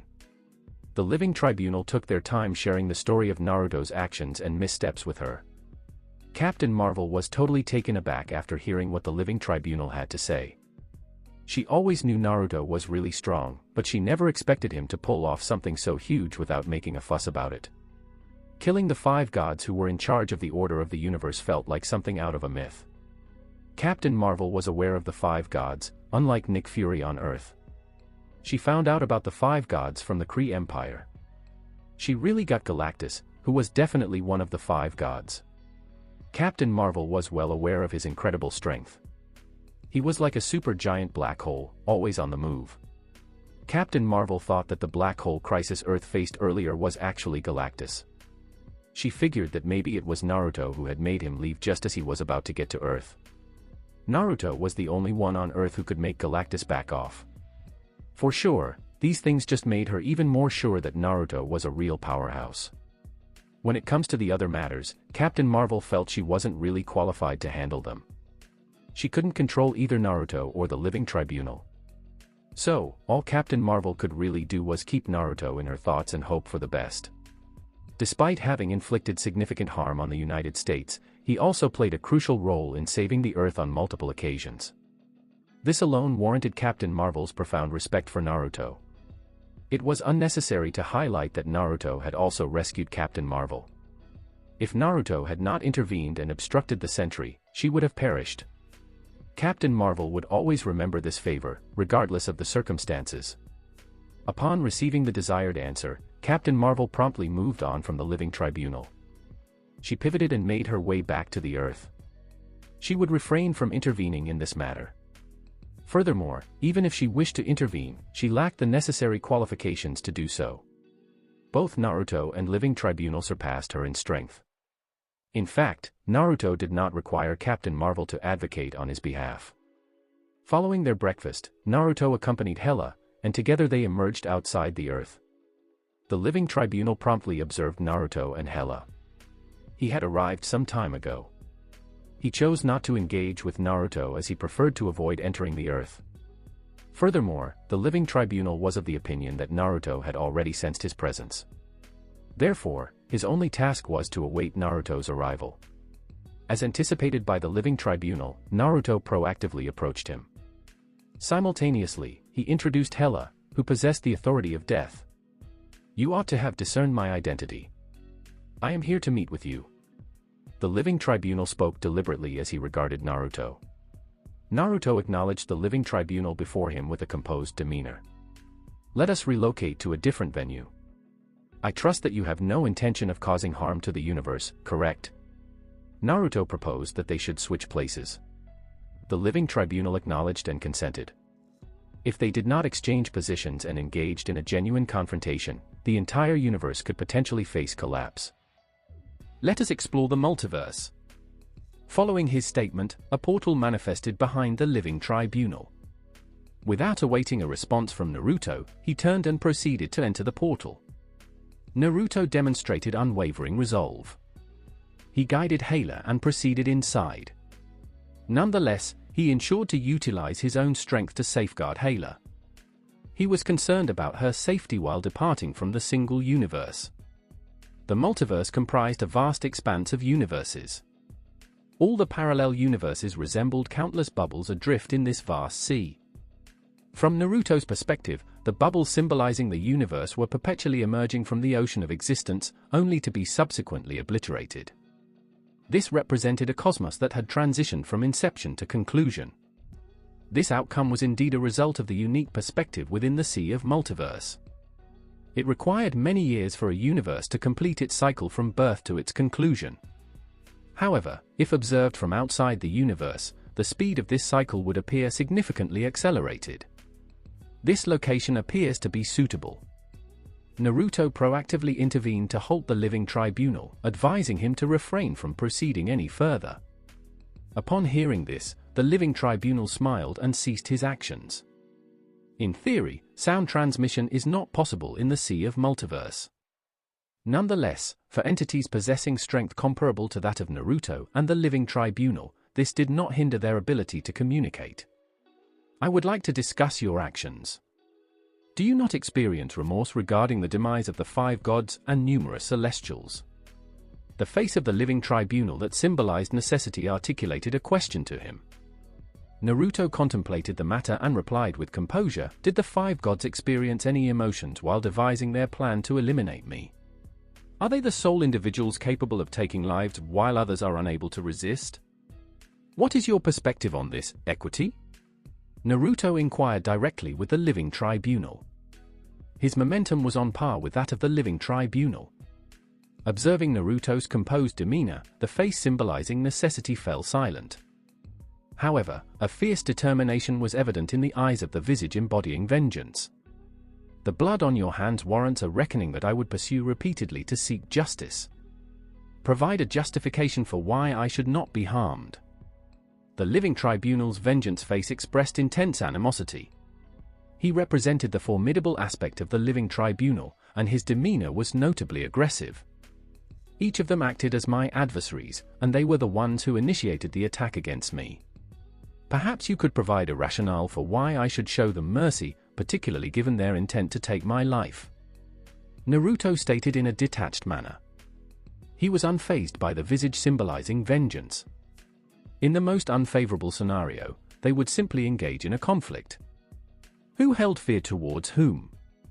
Upon hearing Naruto's words, the expression of the figure symbolizing vengeance was one of astonishment. He did not anticipate that Naruto would have the audacity to question him.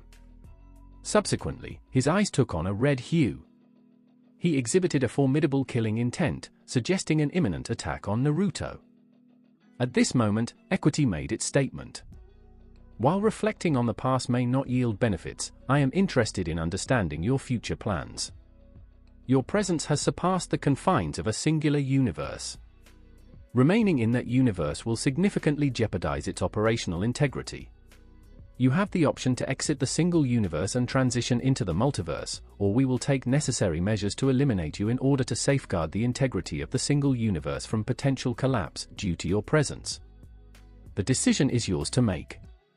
The Equity face of the Living Tribunal addressed Naruto with an air of indifference. Upon hearing Equity's remarks, the visage symbolizing vengeance displayed signs of anger, despite Naruto's lack of response. From Vengeance's perspective, eliminating Naruto would resolve the issue definitively. What is the rationale behind the necessity of undertaking numerous tasks? We should not provide Naruto with any opportunity whatsoever. Nevertheless, Equity had already made its statement. Regardless of his disagreement, he found himself without options. Consequently, the visage embodying vengeance merely emitted a cold snort, yet refrained from further commentary. Naruto maintained a composed expression. He appeared to be contemplating the proposal of the Living Tribunal. He did not take it into consideration at all. While Equity provided him with a means of survival and Naruto merely needed to consent to enter the multiverse to evade this confrontation, it also implied that he would be distanced from Hela. Hela had merged with the authority of death within a single universe. However, she lacked the capability to exit that universe. If Naruto had not acquired the heart of the universe, he may have considered this offer, even if it meant departing temporarily. In that scenario, he intended to enhance his strength by utilizing the system, and once he acquired sufficient power to challenge the Living Tribunal, he would undoubtedly enter the singular universe to reunite with Hela. However, he was no longer required to do that. With the heart of the universe in his possession, he possessed the power to refuse the Living Tribunal. Naruto gradually shook his head before the three faces of the Living Tribunal. I regret to inform you that I will not be separating from Hela, nor will I be departing from the single universe. Your agreement is not a concern for me.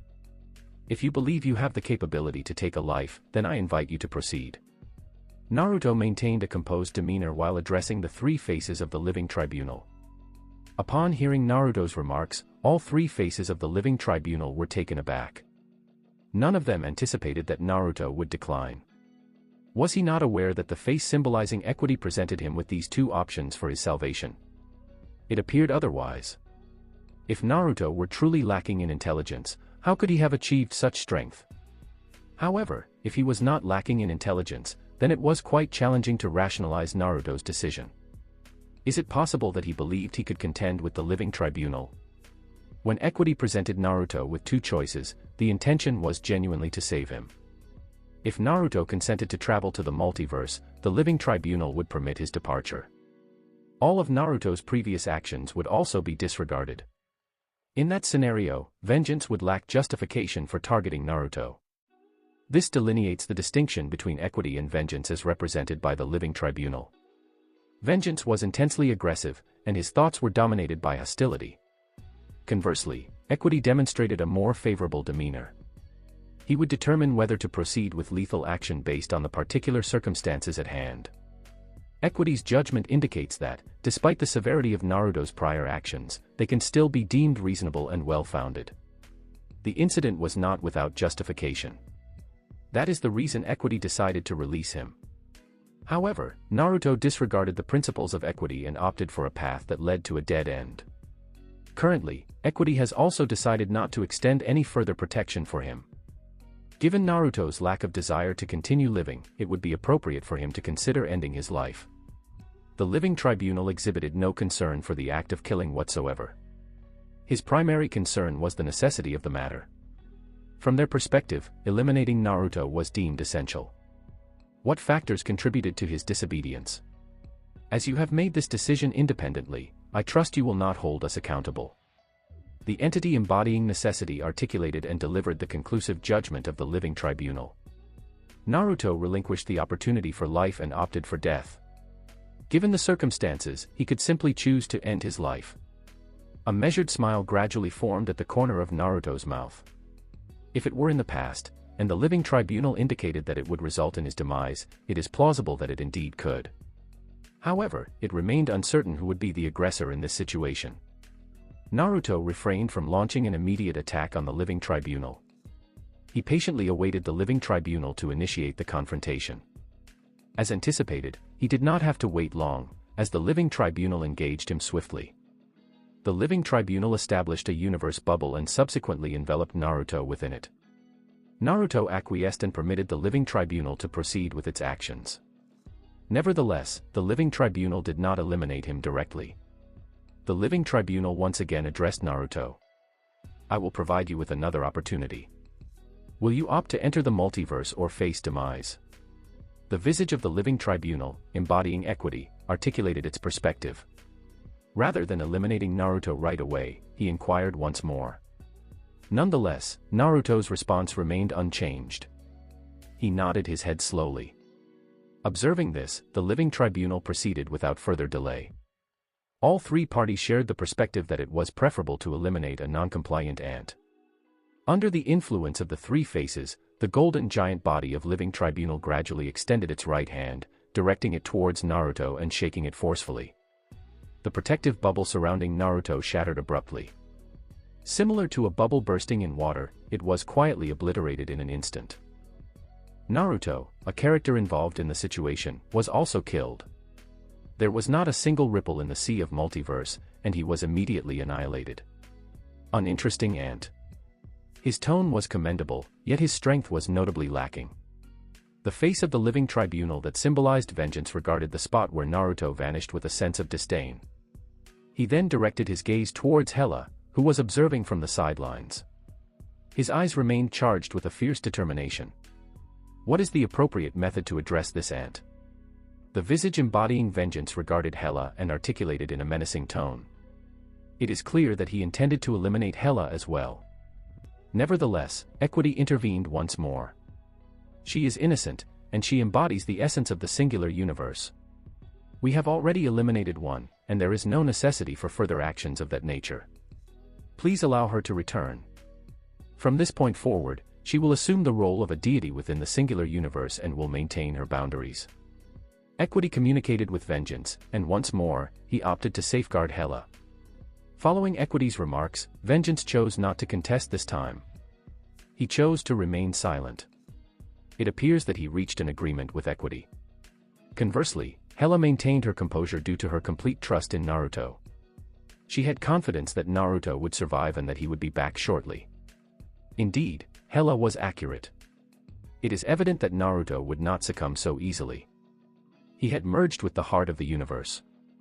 The rationale behind his lack of resistance was his desire to experience death once, enabling him to resurrect and evolve. Certainly, he had only one opportunity of this nature. The Living Tribunal would certainly not eliminate him once more. That was the reality.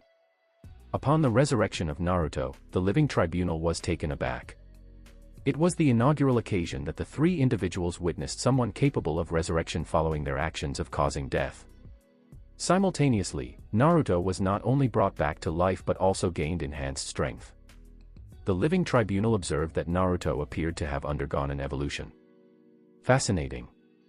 It is remarkable to acknowledge the unique presence that you embody. Equity expressed surprise upon seeing Naruto reappear.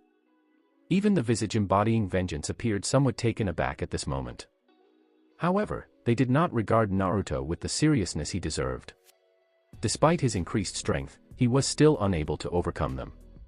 Given his ability to resurrect indefinitely, the appropriate course of action would be to seal him rather than eliminate him.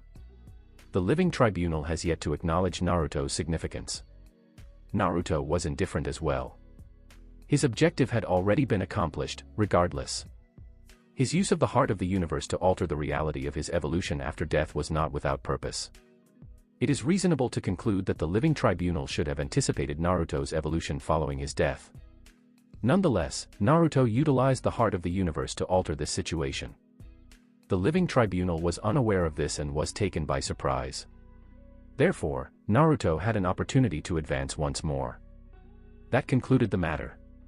The concept of resurrection after death may appear formidable, however, for an entity of the living tribunal's caliber, it holds little significance. Naruto capitalized on the opportunity to enhance his strength. In reality, the heart of the universe served as the primary source of Naruto's confidence in confronting the living tribunal. With Naruto's goal accomplished, he no longer needed to hide the heart of the universe. It appears that you are taken aback. Were you not aware that I will return after death? Naruto addressed the living tribunal with a cheerful demeanor, observing their astonishment. He appreciated observing the astonished expression of the living tribunal. Who instructed them to exhibit such arrogance? Particularly the visage symbolizing vengeance.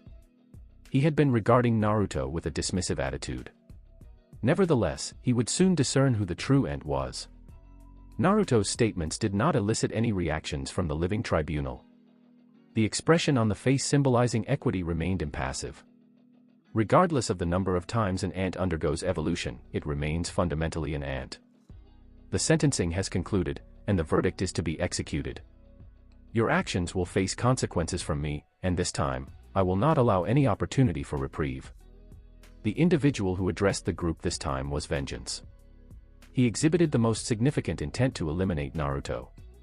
At this moment, it was the most displeased expression. Ultimately, Naruto had recently undergone an evolution and demonstrated his superiority over them. Who could endure it? Nevertheless, the visage embodying vengeance found it intolerable.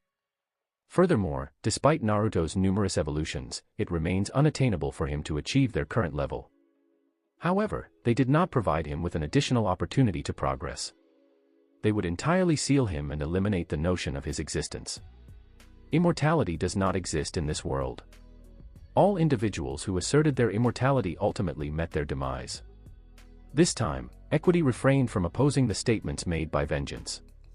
While the two parties frequently had differing views, when consensus was reached, they adhered rigorously to their positions. Both parties concurred that Naruto was a criminal who had already faced judgment and must now face the consequences of his actions. Disobedience constituted a criminal offense, and it was classified as a capital offense as well. This represented the significance of the living tribunal's existence.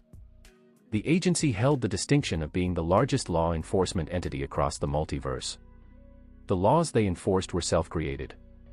If there were any doubts, he could certainly overcome the living tribunal. Nonetheless, this had never been accomplished previously. Naruto remained composed upon hearing the words of the face representing Vengeance. Conversely, it appeared as though he was observing a circus act. He even felt a strong inclination to laugh. If he were to resist, it would be deemed a criminal act. Failure to comply would be regarded as an offense. Naruto was destined to be a sinner, regardless. If they wish to pass judgment on him, they are welcome to come and attempt it. The living tribunal, having reached its limit, initiated a direct assault on Naruto. This time, he was not going to be killed. Instead, they opted to seal him.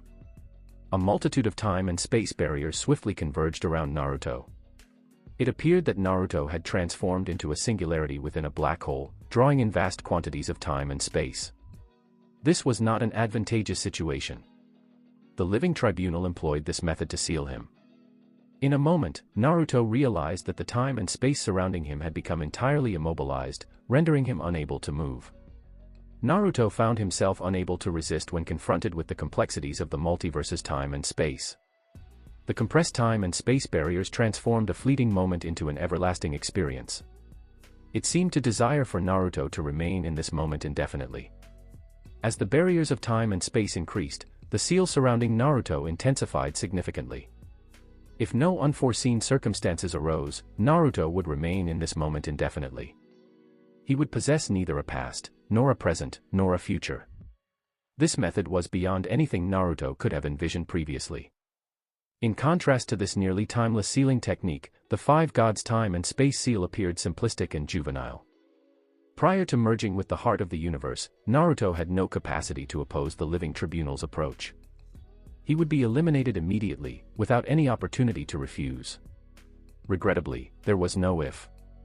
The Living Tribunal could not have anticipated that Naruto would acquire the heart of the universe.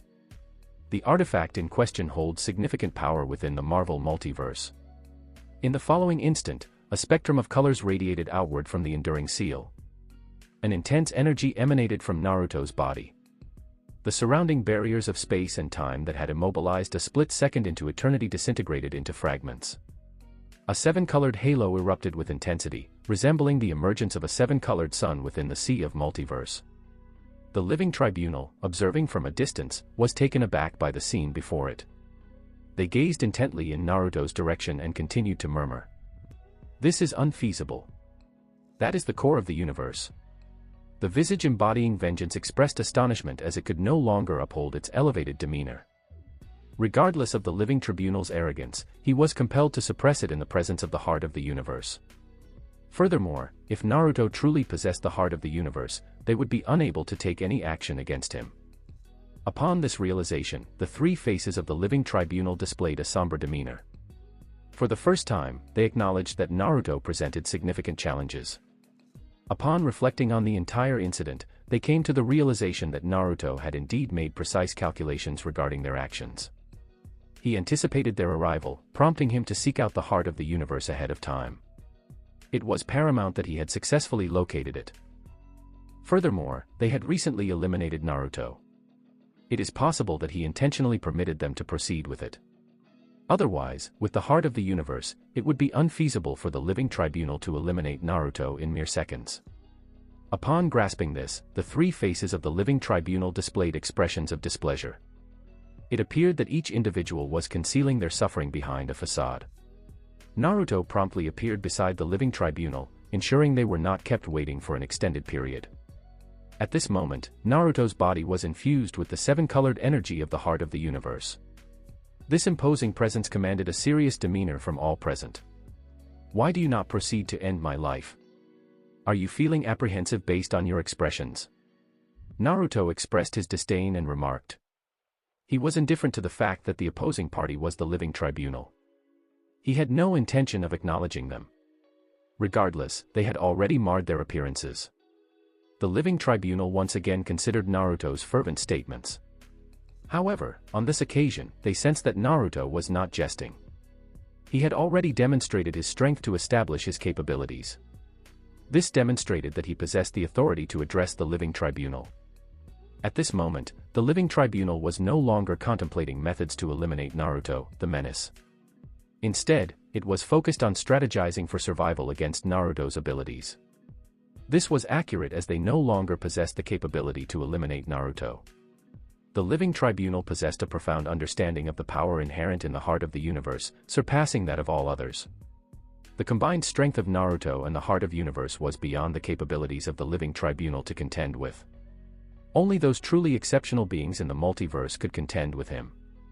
Regardless of the circumstances, the Living Tribunal recognized their limitations in this matter. It seemed that their only option was to contemplate strategies for enduring the challenges posed by Naruto. The Living Tribunal has already abandoned the notion of escape. If one could escape when confronting the heart of the universe, it would not be regarded as the most powerful artifact within the entire Marvel multiverse. While situated within the multiverse, the heart of the universe possessed the capability to eliminate them in mere seconds. Resistance was not an option, and escape was not feasible. This represented a form of erasure that surpassed even the principle of cause and effect. This type of killing transcended conventional understanding. As long as Naruto desired, he was capable of achieving it. However, the living tribunal concluded that they could not envision a scenario in which Naruto would refrain from taking their lives. Given their prior attitude towards Naruto, their demise seemed almost inevitable. Stay tuned for more. Thank you for watching this amazing video. If you enjoyed it, please consider liking and subscribing to my channel for more content. I look forward to seeing you in the next video.